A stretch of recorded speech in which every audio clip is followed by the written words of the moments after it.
Welcome. We're just going to wait a minute for YouTube to go live, and YouTube is live. Good morning. Welcome back to our daily classes.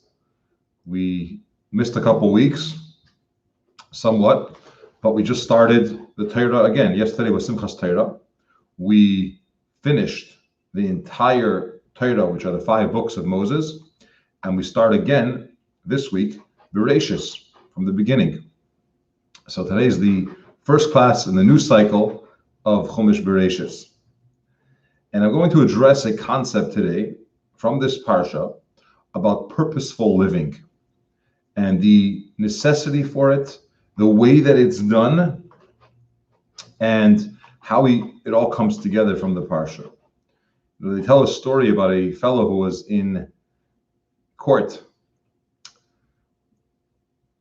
for stealing. He was shoplifting. He was caught stealing from a grocery store. And the judge turns to him and says, "So what did you steal, sir?" He said, "I stole a can of peaches." A can of peaches? How many peaches were in the can? He said, 6 peaches. He says, 6 peaches. Well, I'm going to punish you 1 day in jail for each peach that was in that can. And he lifts up the gavel to pound his verdict. And all of a sudden, some woman in the back is screaming, Your Honor, and she's waving. And he says, "Yes, do you have anything to say, in defense for this person?" And she says, "Yes. First of all, I'm his wife. And I want to tell you that he also stole a can of corn."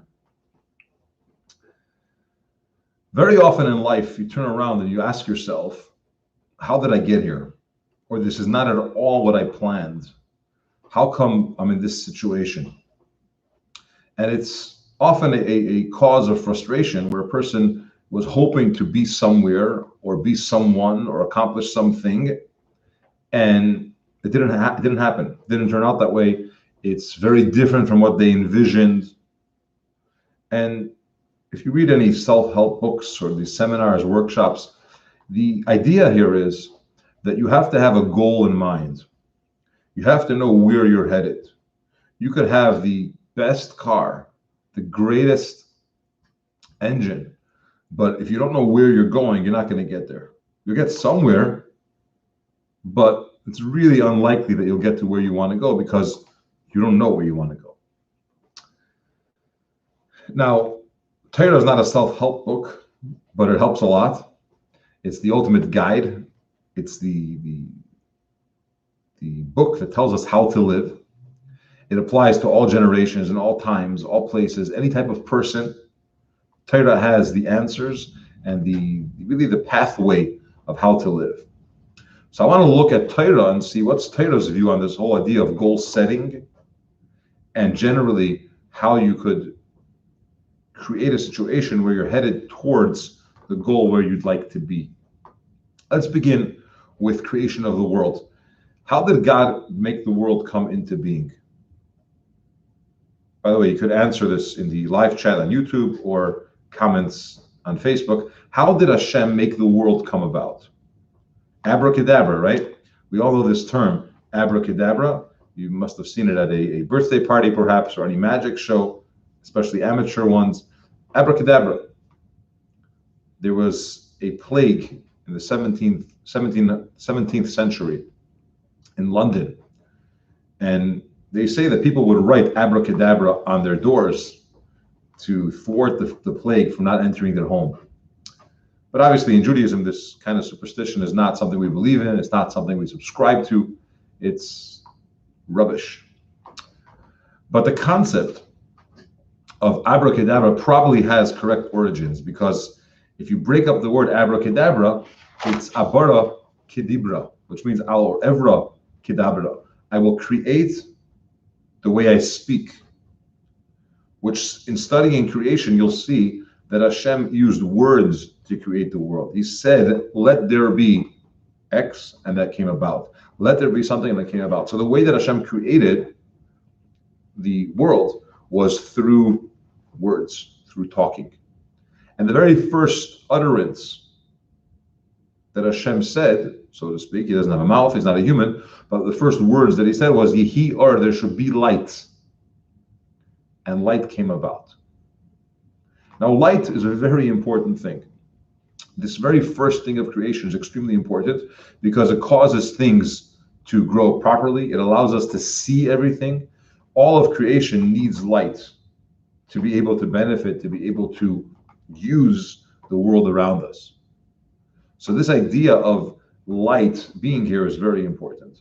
We find in the blessings of Yaakov to his children and Moshe to the tribe of Yosef, he uses this term of light, and he talks to them about the fact that there's sunlight which helps the produce grow really well.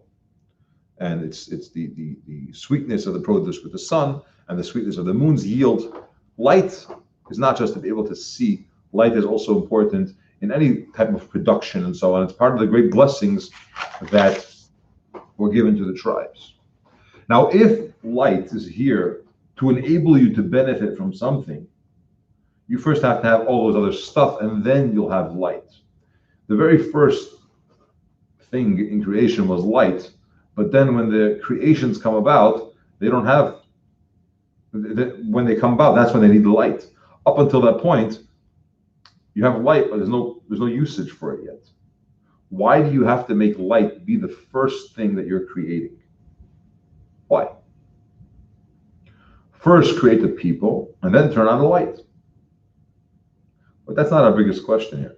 A bigger question is the Talmud in Chagiga, which is a volume, a tractate which discusses holidays and the holiday offering, on page 12a, Yud Beis Amud Aleph, the Gemara, the Talmud tells us that after Hashem created light on the first day, he hid it, he concealed it, he put it away. Now this light was so powerful that you could see from one side of the world to the other. That was the ability that this light gave, is that you could see.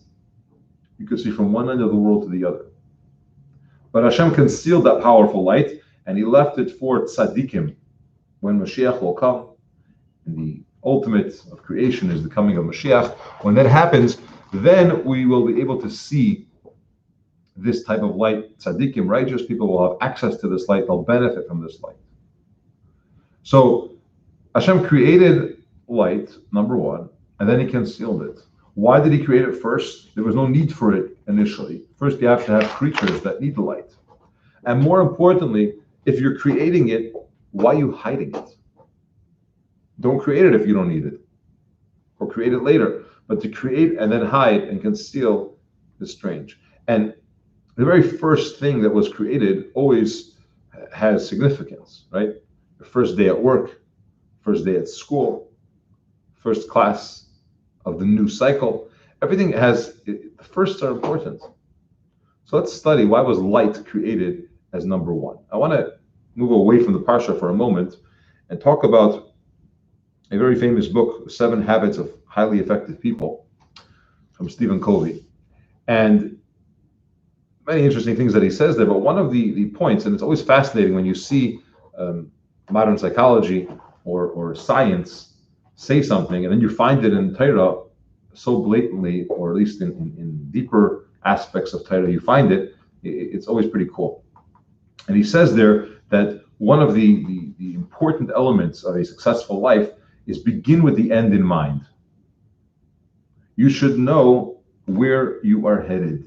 What are you trying to do? What's the end? And when you start with the end, you'll be able to hopefully get there and maneuver or refocus, reshift, stay with the destination in mind. Now, he probably didn't know this, but this comes from Torah. And this concept is in Torah. We actually say it in multiple regards. But the Medrash tells us that a human being, when he creates a palace, right? You don't just get up there and say, okay, let's make a wall here, let's make stairs here, let's put the roof, you don't do that. You have an architect. And the architect also doesn't just pull it out of his hat. Okay, he has papers, he has ideas, he has studies, he puts it together, he makes a plan, and then they follow this plan. And the same thing is Hashem. Hashem gazed into the Torah, he looked at the Torah, And he used that to create the world. Using Torah, created a world. We say this in the prayers for Shabbos. When we talk about Shabbos being the day of rest, we say Seif Maaseh b'machshava tchila, which means the end of the action, the end result, was in the mind first. Which basically says that Shabbos was the purpose of creation. Hashem started the whole world. 6 days he worked, created a world to rest on the seventh. It was about Shabbos. That was the point here. But what we see from this passage is that you create something from the very beginning. In your mind, you have the end picture. The full result is already planned, and then you work towards that. And the same applies in life, in the cycle of the year, right? We're coming from the high holidays. We're coming from the month of Elul. What's transpiring there is we are taking a few weeks, a little more than a few, and realigning, refocusing, reminding ourselves what the goal is, what we're here for, why we do what we do, and so on. And it's so important to do that because the goal and where your destination is has to be constantly in front of your mind. And we don't just do it on the high holidays. We do it every month. Before the new month, you think about the coming month. And you think about the prior month. Every Thursday night, as you get ready for Shabbos, you think about the past week. And every night before you go to sleep, you think about the past night, the past day, and you plan for the next day. You start fresh. But you always focus, what's the goal? What am I here for? What's the purpose? And when you do that, you could actually reach that level. Now, when Hashem created the world, his goal, his purpose was that we should reveal light. We should bring out the light that's here. In other words, I'm going to create, says God, humans. And they're going to be living in a dark, spiritually dark reality. I'm going to conceal myself, conceal my holiness. I'm going to create a scenario where you have to search to find me. And that's how I get pleasure, enjoyment. I appreciate, says God, when people search for me. When they decide that even though I'm not apparently visible, even though you don't really see me, but I'm going to go and the person is going to go and find me. They care, they look, they search. In order to do that, I have to hide that light. But I'm going to create the light first before everything else, because that's the purpose.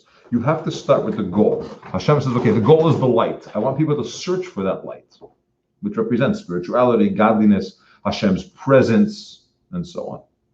So I'm going to create light. I'm going to hide that light. And then I'm going to create the world. And people are going to go searching for that light. And they'll find it in different manners, in different ways. But the process of searching is going to take you somewhere.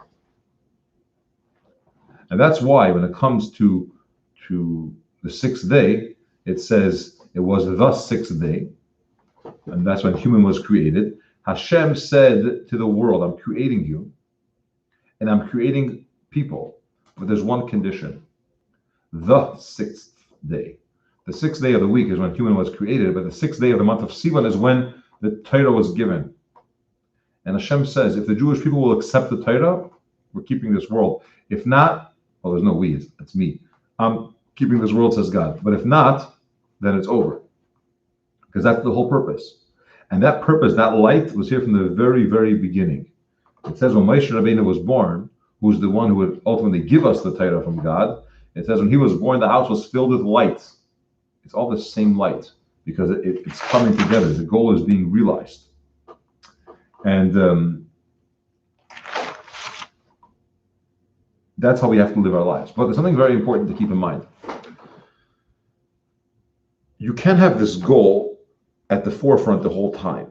Because if you have a goal in front of you the entire time and it's blatant, you're not going to work. You can't, let's say building the house, the palace. If you have that image the whole time of how it's supposed to look, you're not going to focus on brick after brick after brick because you're looking at the end result. At the same time, if you don't have the end result, then you're not going to do it. You're just going to blunder. So it's got to be somewhere in the recesses of your mind, hidden, but available. And you could access that when you need, and the appropriate times that you could channel those stuff. So the goal of life and of creation is to develop and feel that light, reach that, reveal that, get to it, feel it. And the way to do so is through not getting turned off or dejected or pushed aside when things don't seem to be so spiritually correct. When you look around and you say, hey, the dishonest person is successful, the mean person is popular, the wicked people are prospering. And you say, no, I'm still going to do the right thing. It doesn't look like the light is here because it's hidden. It doesn't look like Hashem's way is the answer, but I'm going to do it anyways because it's the right thing. It's so important to live that way and to constantly have the goal hidden but there. Just like Hashem created light first, the goal is the light, then he concealed it. And our job is to go find that light. Friends, thanks for watching. Hope to see you tomorrow again around this time. Please share, subscribe, like, put a comment in the chat box on YouTube or the comments on Facebook, and have a wonderful day.